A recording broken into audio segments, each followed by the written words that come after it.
Muito bem, vamos começar agora um Cápsula Cast e esse Cápsula Cast é especial porque eu vou ter mais do que um convidado, eu vou ter alguém que vai trazer o convidado também.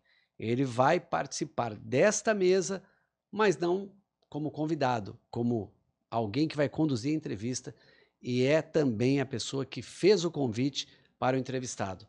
Mas antes disso, eu quero que você conheça um dos nossos apoiadores, que é a Demicon do Atrium.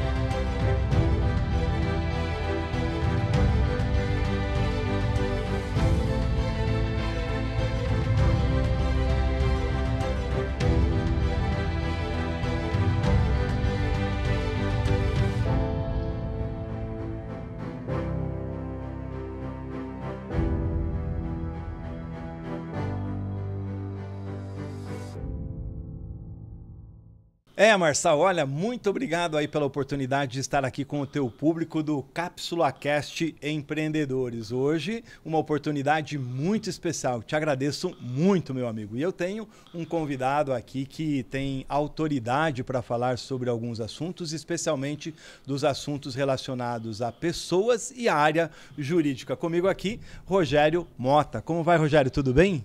Olá, Nascimento. Agradeço aqui o convite para a gente poder juntos aí contribuir para uma visão de quanto é desafiador a gestão de pessoas hoje, em especial uma área que eu atuo há quase 10 anos, gestão de pessoas na área de saúde, dentro da esfera trabalhista e de gestão de pessoas. Que legal, olha, essa experiência, essa sua vivência faz com que você tenha alcançado grandes resultados aí na área jurídica, né? Recentemente participei de um grande evento aqui da área médica em Curitiba e olha, foram só elogios, em Maringá, né? A bem da verdade, só elogios. Rogério, eu queria que você falasse um pouquinho da sua jornada, do seu trabalho, porque você tem uma experiência muito grande aí na área executiva e na área jurídica em grandes empresas. Nascimento, quando eu fui planejar minha carreira, eu sempre tive uma visão de ter uma diversidade, né? Eu tenho uma formação na área de economia, inicialmente e jurídica, e procurei manter a minha carreira em Y, né? Eu fiz 5 especializações na área de direito e 5 especializações na área de gestão. Eu tive o privilégio de trabalhar em segmentos como diretor e como executivo na área de varejo alimentar, varejo de tecnologia, em prestação de serviço financeira e hoje, desde 2014, na área de saúde. Primeiro como executivo, como diretor de um grupo de saúde aqui em Maringá e posteriormente, ao findar minha carreira executiva, eu montei junto com meu filho, o Rafael, um escritório de advocacia e acabamos seguindo na área de saúde, prestando assessoria como consultiva e também na área de contencioso. Que legal. Antes da gente entrar nesse assunto relacionado à saúde, na área hospitalar e assim por diante, na área... eu queria que você falasse para nós sobre um ponto muito importante, gestão de pessoas. Qual é o seu olhar, qual é a sua visão na atualidade da questão de gestão de pessoas? Visto que você foi gerente, diretor de recursos humanos de grandes empresas implementando projetos diferenciados. Nascimento, eu posso te dar uma resposta numa percepção minha. Eu estou fora do mercado do seu ponto de vista de gestão desde 2020, mas eu vejo que o mercado está em permanentemente evolução. Alguns valores e princípios que eram comuns nos últimos 20 anos no Brasil e no mundo se reformularam. A questão do relacionamento direto entre lideranças e equipe, a necessidade de estar renovando permanentemente esse desafio. E talvez o mais difícil hoje, para quem está ainda à frente na área de pessoas, é conseguir que haja estabilidade no quadro, né? Essas gerações que estão aí hoje no mercado, elas não têm aquele princípio que eu e tu tivemos no passado de fidelidade. Lealdade, muitas vezes com situações complexas, desafios muito acima do que seria o razoável, jornadas mais extensas, cobranças por resultado, que hoje isso tudo é considerado assédio moral, era corriqueiro para nós no mundo corporativo, né? E necessidade de vencer e cumprir as metas. É aquele brocado do Exército, né?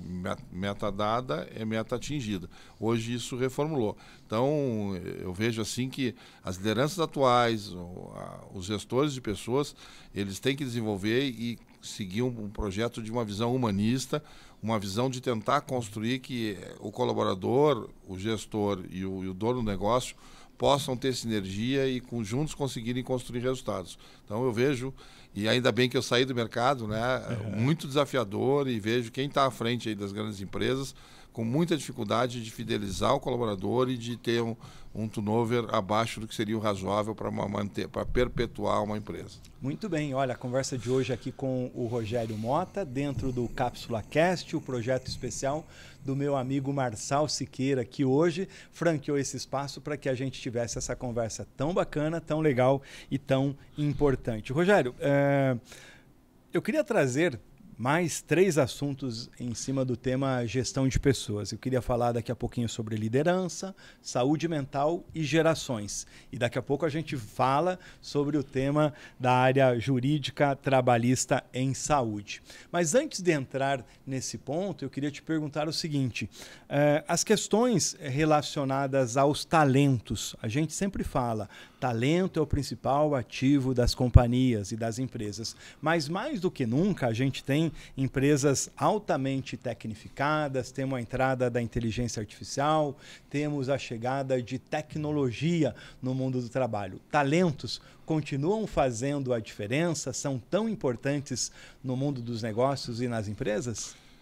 O conceito de talento eu acho que está bem ampliado, né? Se observa que profissionais acima de 50, 60 anos estão hoje atuando no mercado. Por quê? Porque existe escassez de mão de obra que queira efetivamente cumprir horário, que queira ter rotinas necessárias, né? Então, o próprio home office que a Covid trouxe inaugurou algumas lógicas, né, do seu ponto de vista pessoal e de relacionamento do trabalho, que provocaram isso. Então, tu já observa hoje nas redes de varejo, as atividades até que exigem alguma competência tecnológica sendo exercidas por pessoas acima de 60 anos. Isso eu louvo, porque havia toda uma discricionariedade no mundo do trabalho com relação à eternidade. E hoje isso em face de todo esse contexto aí de gerações que está se permitindo que essas pessoas, muitas delas com muita experiência, com muito domínio e um talento mesmo com 60 anos que possa somar e agregar valor ao negócio. Mas eu tenho dúvida do que é talento. Talento é aquele que tem uma inteligência superior, mas não consegue se adaptar no local de trabalho. Talento é aquele que, efetivamente, qualquer dificuldade que ele venha enfrentar no mundo do trabalho, ele pede demissão. O que é o talento? Ou é aquele que efetivamente consegue se adaptar, consegue entender o negócio e seguir em frente. Então, isso é um conceito que tem que ser muito bem aprofundado e adequado e adaptado para a realidade de cada empresa, de cada segmento. Que legal. Olha, você que está nos acompanhando, ache aí, mensure, ajuste dentro da sua realidade o que é o seu talento, né? Gente que faz a diferença, que busca qualificação, que busca treinamento, que busca entender a realidade da companhia, do negócio, né? Que busca também um alinhamento de propósito, seu propósito pessoal com o seu propósito empresarial. Por quê?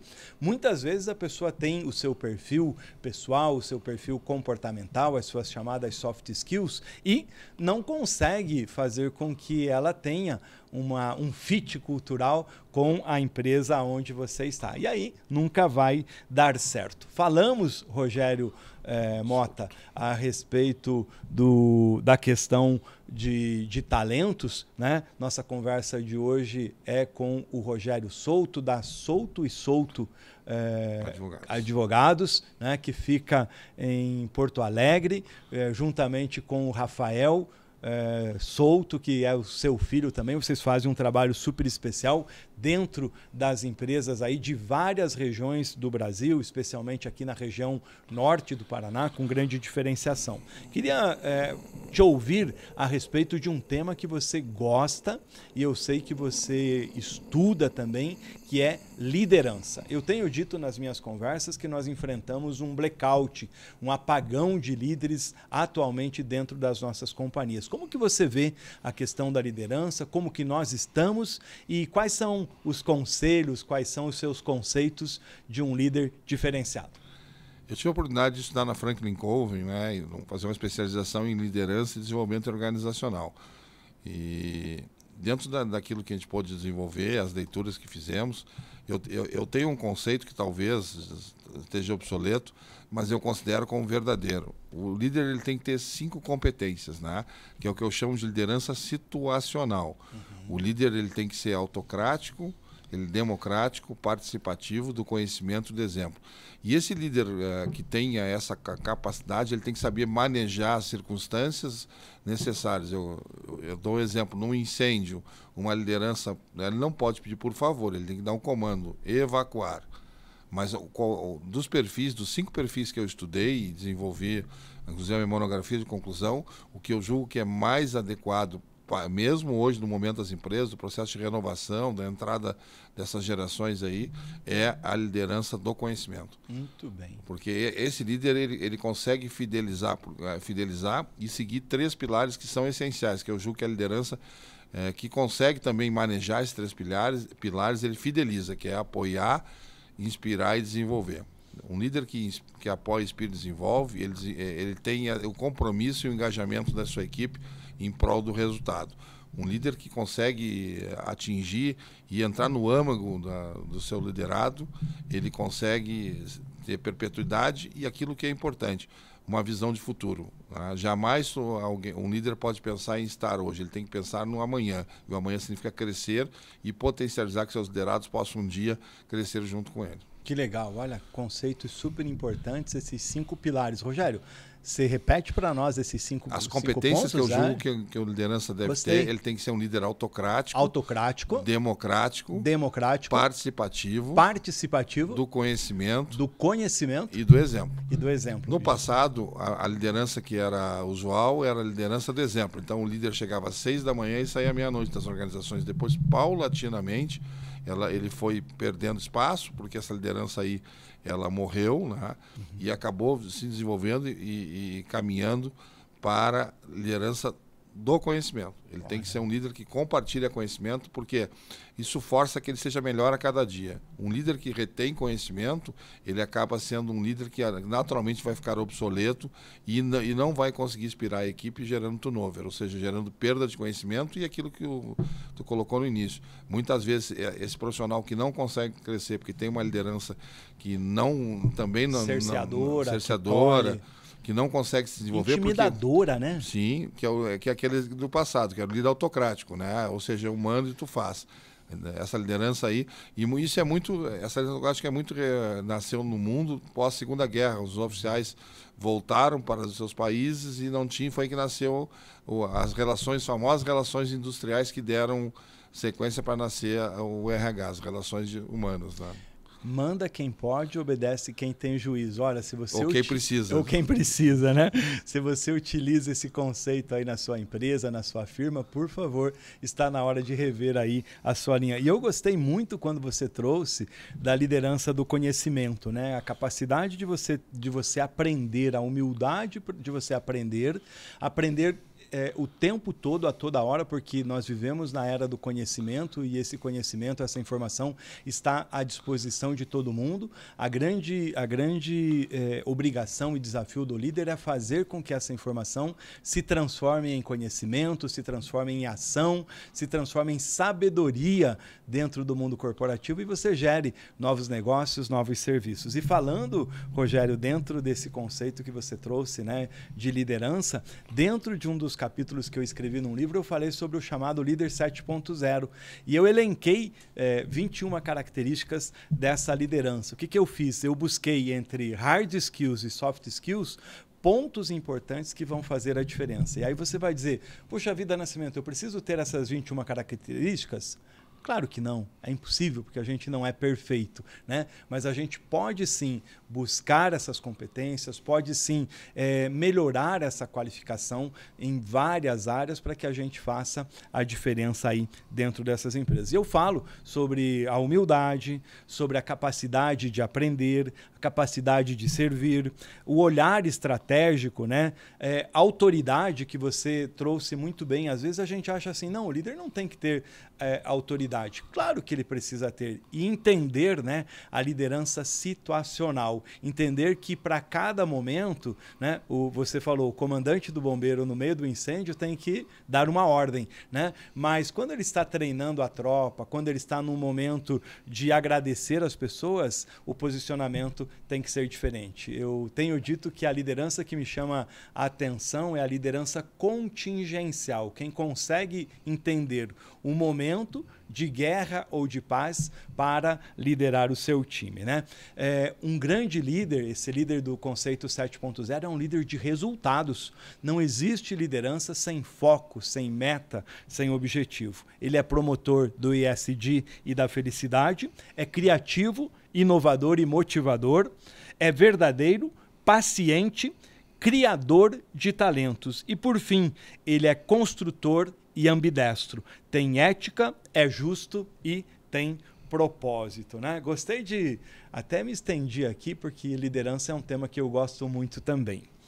Outra questão que nós temos debatido, ouvido muito no mundo do trabalho é que nós vivemos em um tempo onde nós estamos fragilizados em relação à questão da saúde mental. Preocupação importante? Tem até uma nova normativa, né? Sim e não. Eu sou advogado, defendo a empresa, então eu quero ser muito transparente em relação a isso. E vou trazer dados. No final do século XIX, a luta dos trabalhadores no mundo era por 8 horas de sono, 8 horas de lazer e 8 horas de trabalho. A nova NR01, que entrou em vigor em 26 de maio de 2025, e que terá fiscalização a partir de 26 de maio de 26, ele trouxe para o mundo do trabalho essa questão dos riscos socioambientais. Ele fala em a questão ergonômica, mas aí nós precisamos fazer algumas reflexões para ser assertivos.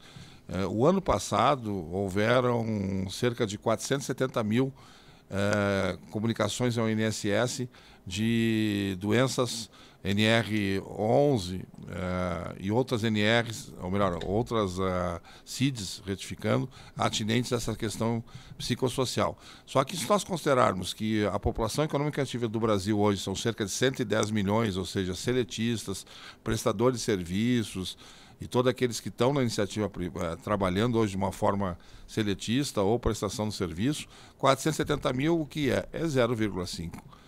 0,5% da população econômica está apresentando sintomas em relação a isso. Então, a gente precisa não só, e tem sido recorrente isso, imputar essa responsabilidade das empresas. Nós temos que entender o que o profissional, que a pessoa faz nas 16 horas que ele fica fora das empresas, ou das 15 horas, ou das... por quê? E trago como exemplo, recentemente, o lançamento do governo da volta do empréstimo consignado. No primeiro momento, 45 milhões, ou seja, todos os seletistas registrados no Brasil, segundo as estatísticas, fizeram opção. Agora, recentemente, nós temos um dado que é estarrecedor, que 40% desses que tomaram empréstimo consignado já estão inadimplentes. Então, isso causa algum transtorno, isso causa alguma insegurança, isso provoca alguma alteração emocional, sim ou não? Então, nós precisamos ter clareza, e aqui é uma provocação que eu faço. Eu não estou dizendo que não existem empresas tóxicas, que não existem líderes tóxicos. Existe, sim. Isso é visível. Mas nós precisamos ter uma visão do todo. Será que esse empregado, esse trabalhador, esse prestador de serviço que está socialmente afetado, ele também não traz isso para o mundo do trabalho? E aqui não é aquele discurso do passado, onde se dizia que os problemas ficavam na porta da empresa. Isso não existe. Os problemas entram com a empresa e afetam muito. Mas a gente precisa ter uma visão do todo, não só meramente imputando às empresas a responsabilidade. Precisa ver e fazer uma avaliação das 24 horas por dia do colaborador, do empregado, do prestador de serviço, todos aqueles que possam estar afetados pela questão psicossocial, e que a NR01 vai se tornar uma forte demanda no mercado de trabalho, e as empresas têm que se organizar, têm que montar comitês, têm que montar equipes multidisciplinares que envolvem assistente social, psicólogos, médicos do trabalho, engenheiros, para que esse grupo multidisciplinar possa construir programas fortes que deem sustentação às empresas e possam evitar os autos de infração que poderão acontecer.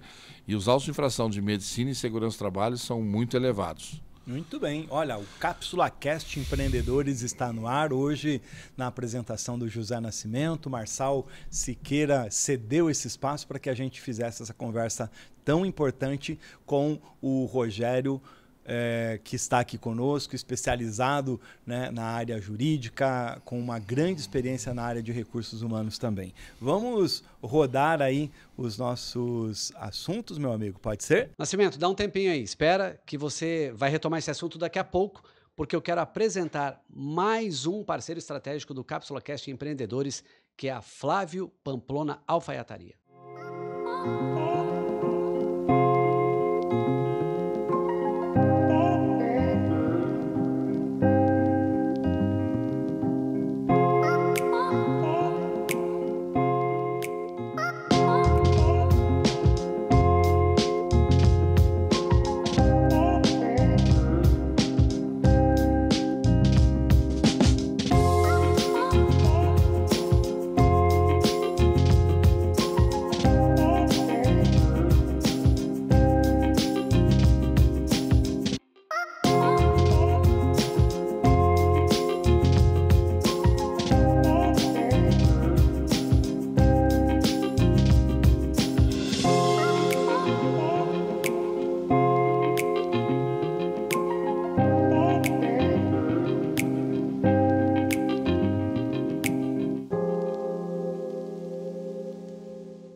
Vamos lá. Vamos falar um pouquinho agora sobre esse mundo, esse segmento tão complexo que é o segmento da área da saúde. Tem muitos desafios hoje no Brasil. Agora, na esfera trabalhista, que é a sua especialidade, tem muita coisa nova chegando, tem muitos enfrentamentos a serem feitos. Nascimento, acho que dos segmentos que eu atuei, né, foi o mais complexo. Eu tive 10 anos em varejo de gêneros, tive mais 10 em varejo de eletroeletrônico, tive em serviços, tive em área financeira, mas com certeza esses 14 anos que eu atuo em saúde foram muito desafiadores, né? Porque, primeiro, nós temos um mundo de complexidades, porque um hospital tem uma série de relações interpessoais que envolve o paciente, o acompanhante do paciente, o médico, a enfermagem, as áreas meio. Então isso cria toda uma componente emocional muito afetada. E toda vez que envolve risco de vida, né, isso traz também uma componente emocional ainda mais exacerbada. Pós-Covid, até para atender a demanda da Covid, boa parte dos hospitais do Brasil cresceram em leitos de UTI. Só que aí o primeiro desafio é que essa expansão para atender a necessidade da Covid não foi acompanhada por uma disponibilidade de mão de obra, tanto na área de técnicos de enfermagem como de enfermeiros. Então isso tem hoje um apagão de mão de obra muito forte, onde as universidades não cresceram em termos de oferta de profissionais. Com isso gera muitas vezes uma concorrência predatória. E aí está um dos pontos críticos que eu vejo na questão dos hospitais, que é a dificuldade de administração dos seus custos. Nos segmentos que eu militei, qualquer majoração de encargos ou decorrente de impostos novos, eles tinham a possibilidade de repassar por decisão da empresa, mas também envolvendo concorrência, mas a empresa tinha autonomia para decidir o seu preço. Já na saúde não é assim. Tu tem aí um prestador de serviço chamado Plano, né, que é um tomador dos hospitais, e ele não negocia assim tão expressamente os eventuais aumentos de custos. Mesma coisa vale para o SUS. O SUS talvez seja o melhor serviço de saúde do mundo, né? Porque ele é um serviço que atende a todos, né? E gratuito, né? Então, o SUS tem uma relevância e uma importância para a saúde brasileira incomensurável. Mas, por outro lado, ele tem uma dificuldade de remuneração dos prestadores de serviço. Então, isso é um desafio diário para quem faz gestão de hospitais filantrópicos, como se tem um break-even de equilíbrio entre receita e despesa. Então são variáveis, como eu disse, apagão de mão de obra, receitas. Pós-Covid teve uma inflação muito grande dos produtos hospitalares e os preços não voltaram à realidade que era pré-Covid. Então o desafio da saúde é um desafio muito grande. E a questão das jornadas, né? A jornada da... Você trouxe dois quadrantes, né? No primeiro quadrante, a questão e esse olhar, essa fotografia do ponto de vista negocial e empresarial, e agora esse ponto de vista da questão do trabalhador, da gestão de pessoas. E aí tem uma variável chamada jornada de trabalho, que é um ponto crítico, né? Que é a questão da jornada 12/36. Ela é uma jornada que favorece a organização, o planejamento das escalas de trabalho, mas, por outro lado, oportuniza que os colaboradores de todo o segmento que atuam na saúde possam ter um segundo ou um terceiro vínculo. Então, e aí... Terceiro vínculo? Muitas vezes, sim. Olha. Eles são cuidadores de paciente, dormem na casa. Aí extenua o ser humano. Perfeitamente. Então, falando ainda sobre a INER01, fazendo esse link, a INER01 vai ter um efeito muito grande na área de saúde por causa do estresse. Boa parte da população está se discutindo aí o 6x1, o 4x3 de jornada de trabalho, e no que tange a saúde, é a questão da 12/36. Ele entra às 7, sai às 19. E aí, muitas vezes, ele tem um segundo vínculo, ele sai correndo e trabalha das 19 às 7.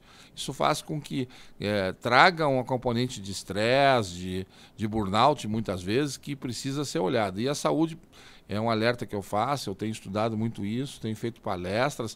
Ela vai ser o principal foco na área de atuação do Ministério do Trabalho, sob o ponto de vista do INER01, vai ser os trabalhadores da saúde. Então, precisa que todo o segmento se organize, volto a dizer, crie essas comissões multidisciplinares para ter um plano e um programa efetivo de atuação. Além de toda a usina de legislações que estão no Congresso lá, que vão potencializar, talvez, e aqui eu não quero fazer juízo de valor, mas existe uma proposta de redução da carga horária para 30 horas. Mas se vier as 30 horas, vai faltar mão de obra no mercado. Que já é escassa. Já é escassa e vai permitir talvez um terceiro ou quiçá um quarto vínculo. Será que isso resolve em termos econômicos? Sim, com certeza. Vai permitir que o trabalhador tenha uma renda bem razoável. Mas, em contrapartida, será que ele vai ter capacidade emocional para superar o segundo ou terceiro vínculo? É um dilema que precisa ser avaliado sob todos os pontos de vista, não só o econômico, mas também a realidade e a capacidade do mercado de trabalhar com cargas horárias menores e a oferta de mão de obra, né? Então, são 3 vértices que podem levar a uma eventual insolvência do mercado, né? Existem muitos hospitais hoje de pequeno porte, até 50 leitos, com muita dificuldade de se manter no mercado e fechando as portas. Olha só. Conversa de hoje com o Dr. Rogério, da Souto e Souto Advogados, que é de Porto Alegre, aqui dentro do Cápsula Cast Empreendedores. Obrigado, você fez para nós aí uma visita muito importante, trazendo todos os lados dessa questão, fazendo uma análise, né, dos riscos, das oportunidades e dos desafios. O quanto os setores, né, a área do trabalho, a área de recursos humanos, a área de negócios e as próprias entidades, né, sindicais vão precisar sentar à mesa para olhar e visitar esse ponto com muita atenção, né? Qual é a maior dificuldade para os hospitais hoje em termos da chamada gestão legal? Aonde estão os maiores problemas? Você já deu aí uma visita, um olhar, um spoiler para a gente do ponto de vista de negócio e da própria questão trabalhista, mas tem outras situações, implicações? A gente falou, né, sobre a questão da saúde mental, do estresse das pessoas. Tem inclusive casos de agressão de profissionais da área de saúde que tem gerado aí processos e desafios no âmbito hospitalar. Sem dúvida, né, como balizador desse questionamento é a questão psíquica, né, em face dos duplos ou triplos vínculos. Mas talvez o maior desafio de uma operação hospitalar é a questão da jornada de trabalho. Porque a jornada de trabalho, infelizmente, ela tem início, ela tem meio, mas necessariamente pode não ter fim em face da demanda hospitalar. E eu cito aí como referência o período Covid no Brasil. Haviam medidas provisórias que autorizavam até 24 horas consecutivas. Vamos imaginar aqui em Maringá, os grandes hospitais, que são referência para acidente de trânsito, às 7 horas da manhã encerra o plantão, e aí, por um casuísmo, chega a 3, 4 ambulâncias do CIAT, do SAMU, transportando pacientes com risco de vida. É possível o hospital não atender, é possível o hospital priorizar que os enfermeiros das áreas atinentes, do pronto-socorro, da UTI, da cardiologia sejam liberados para ir embora, ou o hospital toma uma decisão pensando no risco e os retém para atender essa demanda. Então, esse é o grande desafio do hospital, a face da jornada de trabalho. Muitas vezes os órgãos fiscalizatórios não enxergam isso como favorável, entendem que a jornada teria que ser cumprida rigorosamente, mas entre o risco legal e o risco da vida, os hospitais acabam optando por correr o risco legal e atender os seus pacientes. Por isso que eu digo que saúde não é um negócio, é uma missão, é um sacerdócio, é uma doação para a comunidade. Extremamente importante, né?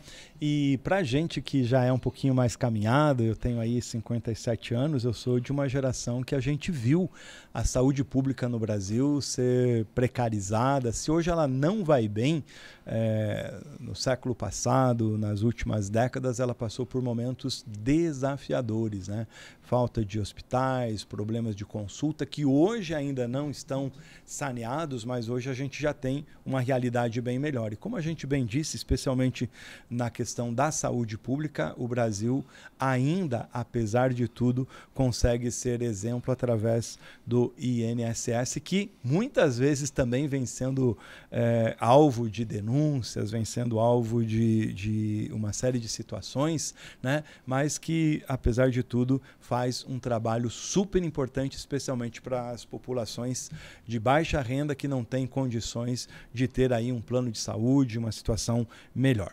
Rogério, você falou das questões trabalhistas, eu queria que você falasse para nós um pouquinho de um desafio muito grande da sua área, né, da Souto e Souto, através do trabalho que você realiza, que são as chamadas negociações sindicais. É um momento desafiador para as empresas, especialmente. Primeiro, eu sou entusiasta das negociações sindicais, eu negocio mais de 50 sindicatos no Brasil. Eu sou assessor jurídico dos sindicatos dos hospitais aqui de Maringá, e nós precisamos evoluir para maturar, que é o único caminho para a relação capital-trabalho, para que haja harmonia, paz social e possa cada categoria, dentro da sua realidade, aparar as eventuais arestas, e sem intervenção do poder público, é a negociação. Eu acredito piamente que a mesa de negociação é a solução, desde que haja de ambos os lados um espírito de ganha-ganha. Que nenhum dos lados pense em tirar uma vantagem pela eventual fragilidade do capital ou do trabalho. Então, eu sou um entusiasta da mesa de negociação, saldo a reforma trabalhista 17, que criou esse vínculo mais intenso de obrigar, e é o que se vê hoje no Brasil. Boa parte dos trabalhadores tem tido conquistas importantes, são conquistas meritórias, né, em face de todo o papel social, como eu disse. A minha experiência aí é clara em entender que um hospital de pequeno, médio, grande porte, ele não é um negócio, ele é uma missão e é uma doação, uma missão crítica. Por isso que a única forma de resolver é na mesa de negociação, porque aí as partes vão conseguir ter uma compreensão do que é a realidade econômica, e aí nós temos um Brasil continental. Nós não podemos pegar o exemplo de São Paulo, onde talvez nós tenhamos o maior piso do Brasil em termos de operação hospitalar, e comparar com estados do Nordeste. E aí não é querer ser discriminatório, mas o volume financeiro que São Paulo gera como receita é diferente, do seu ponto de vista legal, do que gera os estados menores e os municípios menores. Então, a única forma de conseguir equilibrar e ter racionalidade é via negociação sindical e o entendimento entre a categoria econômica e a categoria profissional numa mesa de negociação, sem mediação e sem intervenção do poder público. Ambos têm que estar assessorados por seus advogados para que possam construir juntos uma solução. Muito bem. Olha, nós estamos chegando aí ao final dessa nossa conversa, desse nosso bate-papo. Antes de encerrar, Nascimento, eu preciso falar da melhor barbearia de Maringá, que é o Profeta Barbearia, e é completo lá. Se você chegar de manhã, é capaz de você ficar o dia todo lá com serviços que vão fazer total diferença na sua vida. Vamos conhecer. A excelência não é por acaso, é fruto de disciplina, estudo, entrega. Excelência é pensar nos detalhes, é querer ser melhor, é desejar por mais conhecimento, é escolher com calma. Excelência é aprender diariamente, é treinar sozinho, é mergulhar fundo em pesquisas, é transformar caos em calma. Excelência é organizar os pensamentos.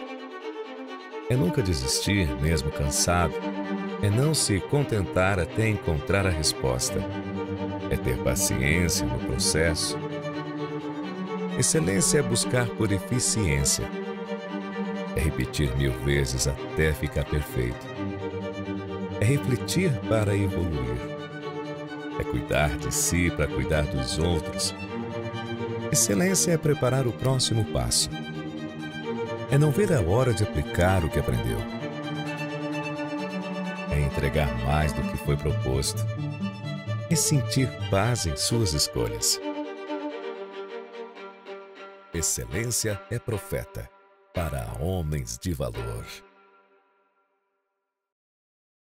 Hoje a conversa é com o Dr. Rogério, da Souto e Souto Advogados, uma empresa do Rio Grande do Sul. Daqui a pouco o Rogério vai deixar aí os seus contatos, vai deixar aí como que você pode buscar informações a respeito do seu escritório e do seu trabalho. Rogério, antes da gente finalizar, eu queria que você trouxesse para nós um olhar seu. Existem riscos na atividade médica, hospitalar, de saúde, de alto, de médio, de baixo impacto econômico e jurídico. Como mensurar isso? Como equilibrar? Como ter esse ajuste aí de todas as pontas nesse negócio? Como disse, né, o hospital não é um negócio, é missão, mas ele está eivado de riscos, né?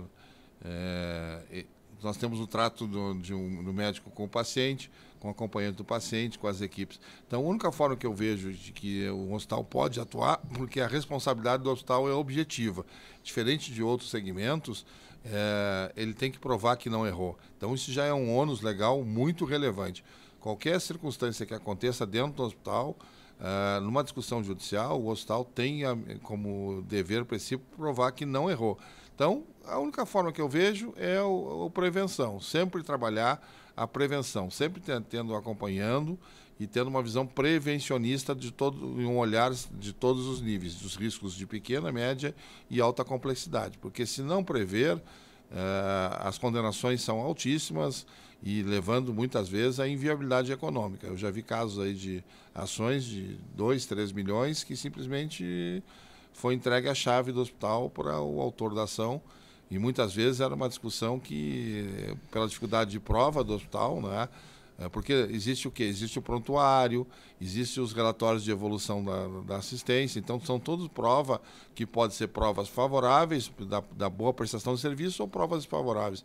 Eu dou um exemplo de uma experiência que eu atuei, aqui em Maringá, inclusive, um menino de moto, de madrugada, alcoolizado, entrou atrás de um caminhão e ficou muito machucado, e ele foi levado para um hospital que eu assessorava à época, foi salva a vida dele, só que infelizmente ele ficou com uma sequela na perna. Ele ingressou com uma ação de indenização contra o hospital porque ele ficou com uma sequela na perna, né? Eu me lembro que no debate com o advogado contrário, eu disse: doutor, o seu cliente está vivo porque o hospital o salvou. Eventualmente, sequelas são naturais no tipo dele. Ele teve fraturas múltiplas, ele estava sem capacete, né? E ele acho que dormiu na direção e foi direto, encontra a traseira desse caminhão. Então, esse bom senso, esse discernimento precisa ser entendido, de contextualizar que muitas vezes a eventual sequela, a eventual lesão, ela não é decorrente de incompetência ou de incúria no processo de atendimento, mas sim por decorrência porque um hospital ele não gera a doença, ele trata a doença. Então, a doença nasce fora do hospital e muitas vezes o paciente, o seu acompanhante paciente não enxerga isso. Ele acha que o hospital é o causador dos malefícios e, ao contrário, ele salvou o paciente evitando um mal maior. Muito bem. Olha, conversa de hoje com o Dr. Rogério Souto, da Souto e Souto Advogados. Dr. Rogério, por favor, queria que você fizesse aí as suas considerações finais, já te agradecendo por esse tempo aí de conhecimento, de informação, de aprendizado e de conversa. Passamos aí por liderança, por gestão, por recursos humanos e falando também sobre a área jurídica. Doutor Nascimento, eu fico honrado com o convite, acho que é uma oportunidade de trocar informações também da minha parte, foi uma fonte de aprendizado pelas suas considerações. O mundo hoje precisa haver mais diálogo, eu vejo que alguns eventos aí que potencializaram, infelizmente, levam as pessoas a não querer mais dialogar optar muitas vezes por usar o processo de mensagem para conversar, quando a melhor forma de resolver é o diálogo franco e aberto e respeitoso para se construir uma relação melhor no mundo. Então é isso que eu deixo como mensagem final. Procurem conversar com as pessoas, porque conversando a gente consegue construir um caminho melhor. Muito bem. Olha, esse foi o seu Cápsula Cast Empreendedores. Eu agradeço ao meu amigo jornalista, professor, mentor, consultor, coach Marçal Siqueira por essa oportunidade e por esse espaço. Para vocês, um grande abraço e até uma próxima oportunidade. Tchau, gente.